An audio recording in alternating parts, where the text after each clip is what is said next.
जनता को न्याय जनता की भाषा में मिले। भारतीय भाषा आंदोलन के राष्ट्रीय संयोजक श्रीमान अरुण भारद्वाज जी हमारे बीच में हैं।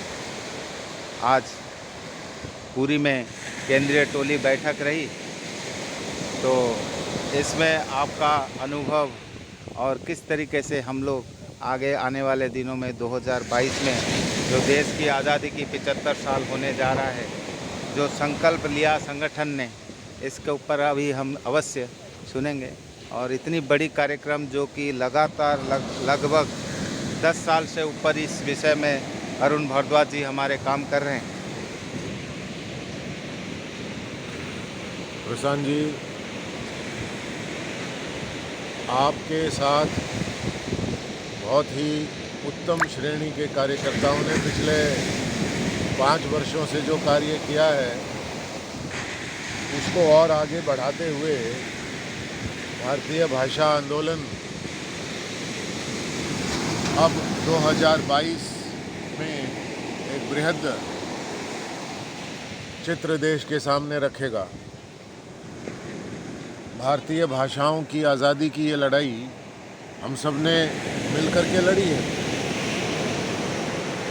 3 दिन की इस संचालन समिति की बैठक में महत्वपूर्ण निर्णय उस दृष्टि से लिए गए। भारतीय भाषा आंदोलन की संरचना हो गई है। संचालन समिति और राष्ट्रीय कार्यकारिणी का गठन पर चिंतन हुआ है और मई 2020 में बृहद कार्यक्रम लेना निश्चित आप लोगों ने सर्वसम्मति से किया है। अपनी केंद्रीय टोली में महिलाओं की भागीदारी भी उतनी ही महत्वपूर्ण रहने वाली है और अति विशाल कार्यक्रम केवल महिलाओं के आने वाले समय में भारतीय भाषा आंदोलन करने जा रहा है। उड़ीसा में बहुत अच्छी टीम आपके प्रयासों से, प्रतिभा जी के प्रयासों से हुई है। अपने अर्जुन मुदुल्ली जी, चैतन्य साहू जी, सतपति जी, अनेक लोग यहाँ पर 3 दिन से हम देख रहे हैं व्यवस्था में अच्छे से लगे हैं।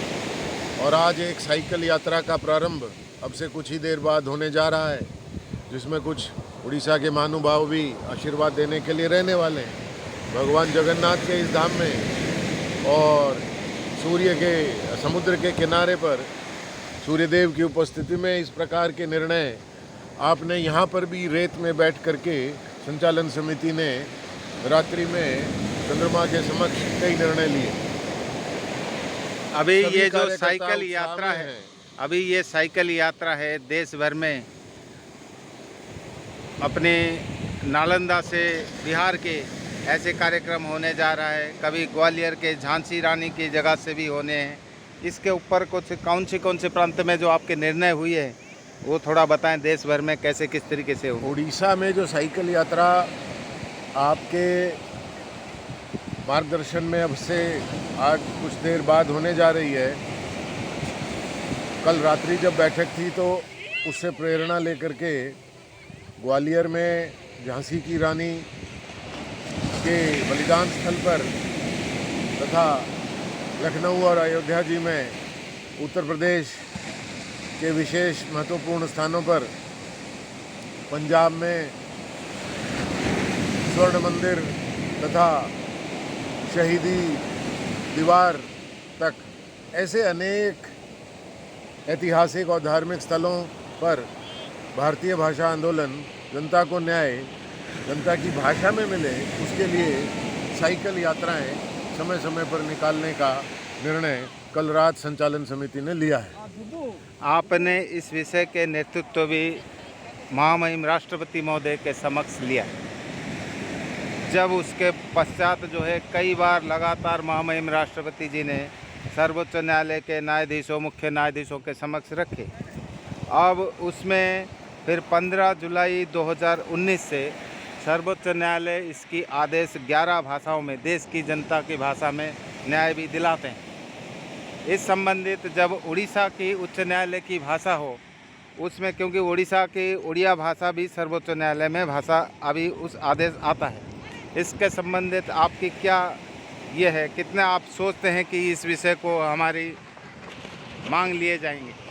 उड़ीसा में उच्च न्यायालय में भारतीय भाषा आंदोलन के सभी कार्यकर्ता एकमत हैं कि उसमें सारी कार्यवाही उड़िया भाषा में रहनी चाहिए। वकीलों को बहस उड़िया भाषा में करने की अनुमति होनी चाहिए, याचिका भी उड़िया भाषा में दायर करने की अनुमति होनी चाहिए, तथा न्यायालय उच्च न्यायालय भी जितने निर्णय देता है वह सभी उच्च न्यायालय उड़िया भाषा में देवे, ताकि उड़ीसा की जनता को पता चले कि अपना उच्च न्यायालय किस केस में क्या महत्वपूर्ण निर्णय दे रहा है। जनता को अगर समझ में ही नहीं आएगा कि निर्णय किस